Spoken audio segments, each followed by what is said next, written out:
Olá, meninas e meninos, cá estou eu. Hoje eu vou falar de uma grande mulher, né, brasileira, chamada Nise Magalhães da Silveira. Ela foi a pioneira na luta contra os manicômios do Brasil, contra o tratamento que faziam aos internados. Vocês vão ver. Quem era a Nise? Ela nasceu em Maceió, no estado de Alagoas, no dia 15 de fevereiro de 1905, e vai morrer no Rio, em 1999, portanto, com 94 anos de idade. Ela era uma médica psiquiatra, psicoterapeuta, reconhecida mundialmente por sua contribuição à psiquiatria, revolucionando o tratamento mental no Brasil. Vocês vão ver. Ela foi até aluna de Carl Jung, lembra? O fundador da psicologia analítica. Ele era suíço, nascido em 1875 e que morreu em 1961, aos 86 anos. Mas ele era fundador da psicologia analítica. O que era a psicologia analítica criada por Jung? Ela enfatizava a importância da psique, o que é psique? Alma, o ego, do inconsciente coletivo, também enfatizava a importância do inconsciente coletivo e principalmente dos arquétipos, que são arquétipos, modelos originários de todas as coisas existentes. Para Jung, arquétipo seria uma espécie de imagem primordial incrustada profundamente no inconsciente coletivo da humanidade. Seria assim como se fosse uma herança psicológica. Vou dar alguns exemplos de alguns arquétipos, tá? Por exemplo, tem pessoas que são sábias. Então, o arquétipo de sábio, ele age com sabedoria e inteligência. O arquétipo de herói, ele luta para proteger os seus e não teme os perigos. O arquétipo de governante, a pessoa que vem com aquela coisa de governar, de ser líder, ele se impõe, né? É autoritário para valer sua vontade. Esse é o governante, o arquétipo do governante. O arquétipo do amante, sensível, feliz ao amar e ser amado. Tem o arquétipo do cuidador, aquele que é muito cuidador das pessoas, prestativo, gosta de ajudar quem precisa. Tem o arquétipo do rebelde, foge dos padrões, acredita que as regras podem ser quebradas. E muitos outros arquétipos. Então, arquétipo para Jung são modelos originários de todas as coisas existentes. Arquétipo seria uma espécie de imagem primordial, incrustada profundamente no inconsciente coletivo da humanidade. Mas, voltando a Nise de Oliveira, ela que foi grande aluna dele, inclusive eles trocavam muitas correspondências entre a Nise e Jung, vocês vão ver. Bom, a Nise dedicou toda a sua vida ao trabalho com doentes mentais, manifestando-se radicalmente contra o que via no tratamento que faziam na sua época. Considerava agressivo, o tratamento agressivo, onde eram aplicados eletrochoques e até lobotomia. O que é lobotomia? Cirurgia nos cérebros. Bom, mas vamos ver a origem de Nise. Nise era filha de um professor de matemática e jornalista. Ele era até diretor do Jornal de Alagoas. Sua mãe era uma pianista. Nise sempre foi muito estudiosa e sua formação básica foi numa escola de freiras, exclusiva para meninas, tá? Lá em Maceió. De 1921 a 1926, ela cursou a Faculdade de Medicina da Bahia, onde se formou como a única mulher entre os 157 homens da sua turma, da turma formada naquele ano. Além disso, Nise está entre as primeiras mulheres brasileiras a se formar em medicina, tá? Era raro, né, uma mulher se formar em medicina. Bom, E ela casou. Ela casou com o sanitarista Mário Magalhães da Silveira, seu colega de turma da faculdade, com quem viveu até a morte dele em 1986. O casal optou para não ter filhos, pois queriam dedicar-se inteiramente à sua carreira médica. Mário publicou vários artigos onde apontava a relação que existia entre a pobreza, a desigualdade e a prevenção de doenças, tá? Ele além de diretor de jornal, ele escrevia muitos artigos sobre isso. Em 1927, o casal mudou-se para o Rio de Janeiro, onde teriam mais oportunidade de trabalho. Em 1933, Nise terminou sua especialização em psiquiatria, indo trabalhar, sabe aonde? No Serviço de Assistência a Psicopatas e Profilaxia Mental, no hospital lá da Praia Vermelha, no Rio de Janeiro. Nos anos 30, Nise militou o Partido Comunista Brasileiro, mas ela foi expulsa da sua cédula, sabe por quê? Porque ela foi acusada de trotskista, acusada de seguir o Trotsky, uma vertente do socialismo, que se opunha ao stalinismo. Vou falar quem era Trotsky, vocês devem lembrar. Trotsky, né, que vai dar origem a essa corrente chamada trotskismo, nos primeiros tempos da União Soviética, ele desempenhou um importante papel político, mas foi afastado por Stalin quando surgiram divergências entre os dois. Trotsky foi expulso da União Soviética, indo se refugiar no México, onde foi assassinado com golpes de picareta na sua cabeça em 1940, a mando de Stalin, o senhor absoluto da União Soviética, considerado genocida, já falei sobre ele. Ele, né, realizou muitos expurgos, principalmente em 1936 e 38, com seus adversários, que foram, a mando dele, presos e depois executados. Esse expurgo de 36 a 38, a maioria deles teriam sido grandes líderes da Revolução Russa, mas que ficaram, que ele perseguiu e não concordavam com as ideias dele, então ele mandou executar. Bom, voltando ao Brasil. No Brasil, em 1935, vocês sabem, governava Getúlio Vargas e ocorreu a chamada intentona comunista, uma tentativa de golpe da esquerda contra o governo de Getúlio Vargas. Essa tentativa foi derrotada. Nesse contexto, eu não falei que ela entrou no Partido Comunista? Nesse contexto, Nise, em 1936, foi denunciada por uma enfermeira que trabalhava com ela, que afirmou que Nise possuía livros marxistas. Então, essa denúncia, na época, era muito grave, tá? Então, ela foi presa, onde ficou 18 meses, por causa da denúncia dessa enfermeira. Nesse presídio, ela encontrou, sabe quem? Graciliano Ramos, aquele que escreveu Memórias do Cárcere. E nesse livro, Memórias do Cárcere, ela se tornou uma das personagens desse livro. Leiam que eu li, vale a pena. Saindo da prisão, eu falei para vocês que ela ficou 18 meses presa, acusada de ter livros marxistas.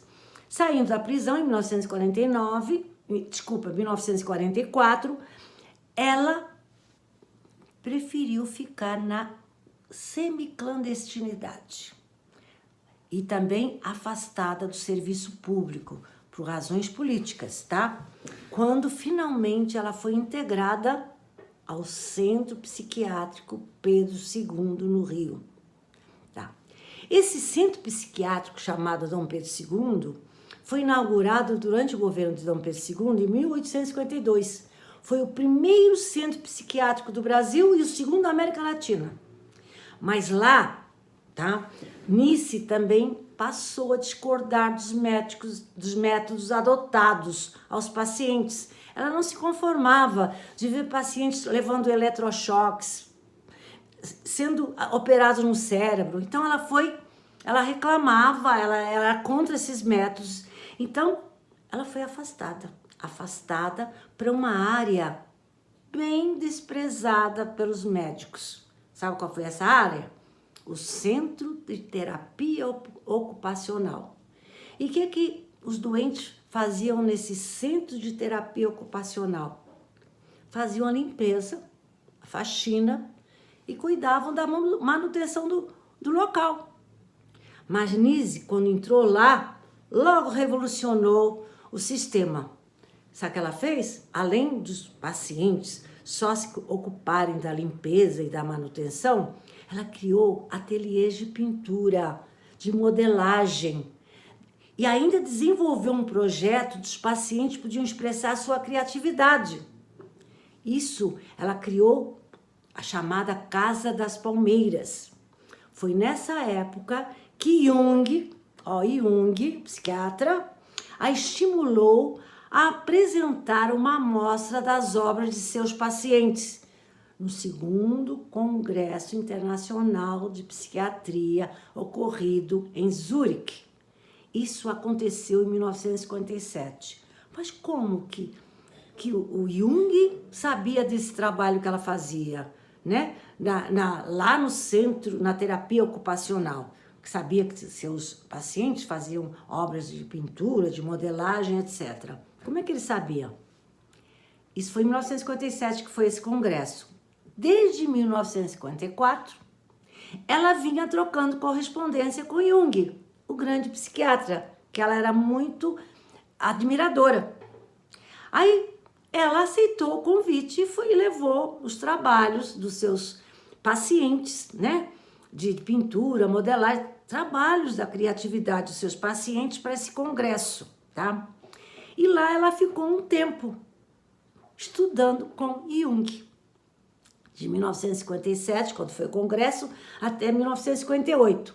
Depois ela voltou em 61 até 62. Então ela estudou bastante com Jung, que ela admirava muito. Bom, na primeira vez, depois desse congresso e depois desse estudo de 1 ano com Jung, quando ela retornou ao Brasil, ela formou em sua residência, um grupo de estudos de Carl Jung, tá?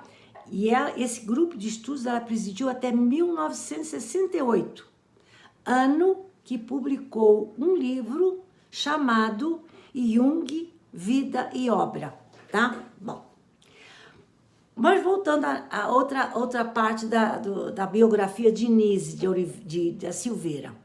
Nise também foi pioneira das relações emocionais dos pacientes com animais. Ela percebeu essa possibilidade quando viu a melhora de um paciente a quem delegava os cuidados de uma cadela abandonada no hospital.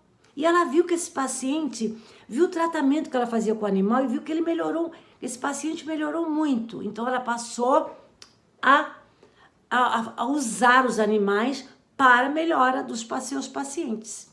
Bom, enfim, em 1999, devido à idade avançada, ela faleceu de insuficiência respiratória no Hospital Miguel Couto, no Rio de Janeiro.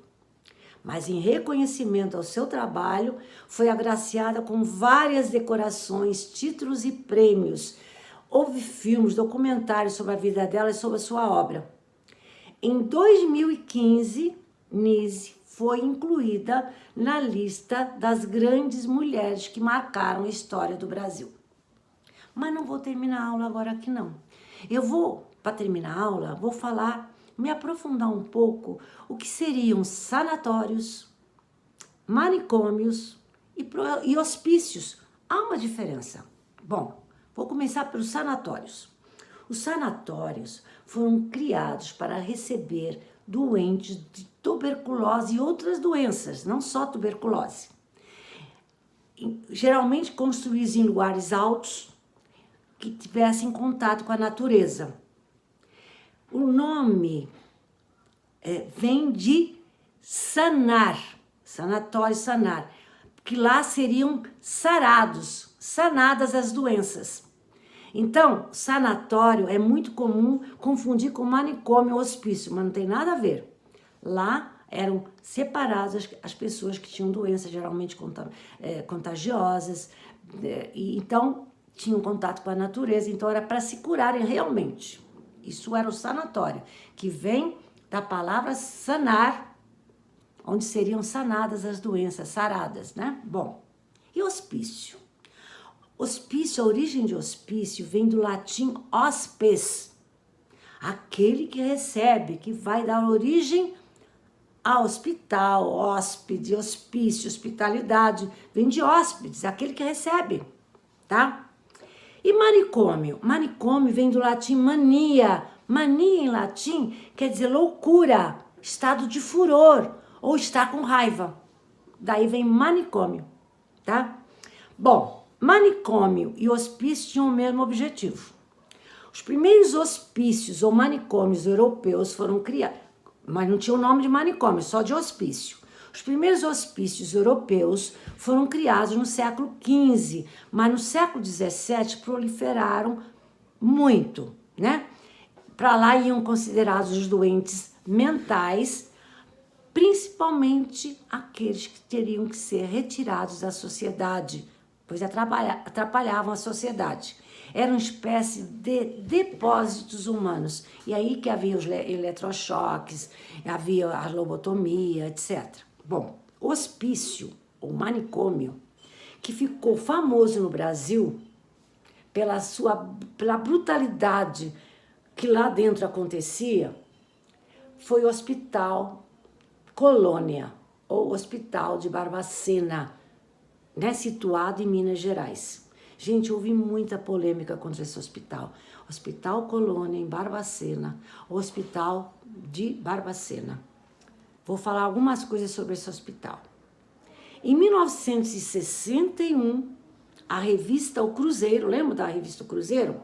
Divulgou uma reportagem que mostrava a situação tenebrosa desse hospício, tá? Foi um jornalista que mostrou fotos terríveis lá de dentro desse sanatório. Bom, em 1979, o psiquiatra italiano Franco Basaglia visitou esse hospital, esse hospício na realidade, e deixou registrado, sabe o que ele deixou registrado? Em 79, quando ele visitou esse hospital, ou hospício, estive hoje num campo de concentração nazista. Em nenhum lugar do mundo presenciei uma tragédia como essa.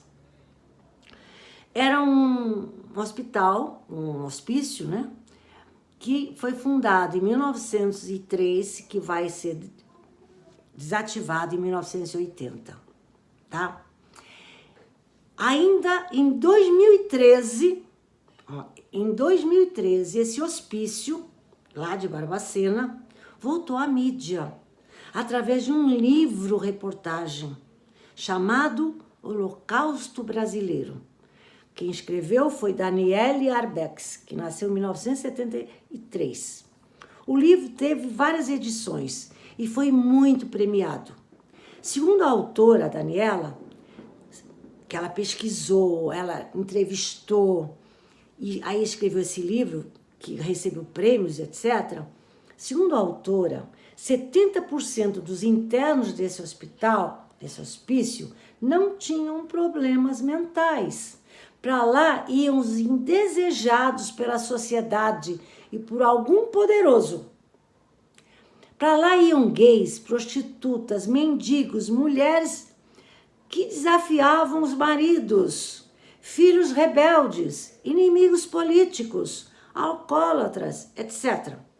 Segundo Daniela, a autora, o hospício de Barbacena foi responsável pela morte de 60 mil pessoas e chegou a arrecadar cerca de 600 mil reais com a venda de corpos.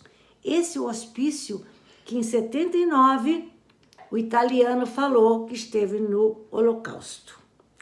Só para terminar e fechar a aula, esse hospício de Barbacena, como eu falei, foi construído em 1903 numa propriedade que fora de Joaquim Silvério dos Reis. Lembram de Joaquim Silvério dos Reis?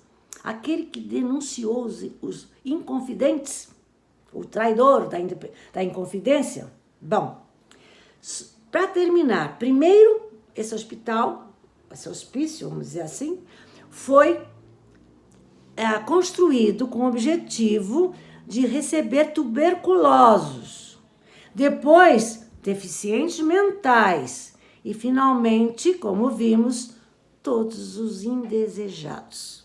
Gente, vou ficar por aqui porque foi muito triste realmente esse hospital psiquiátrico de Barbacena. Mas não foi só esse não, teve outros. Acho que lá só em Minas tinha 6, hoje tem 3. E em 2001 houve uma reforma dos hospícios. Então, realmente muitos foram desativados e hoje acredita-se que haja mais controle sobre esses hospícios ou manicômios. Vou ficar por aqui. Tchau!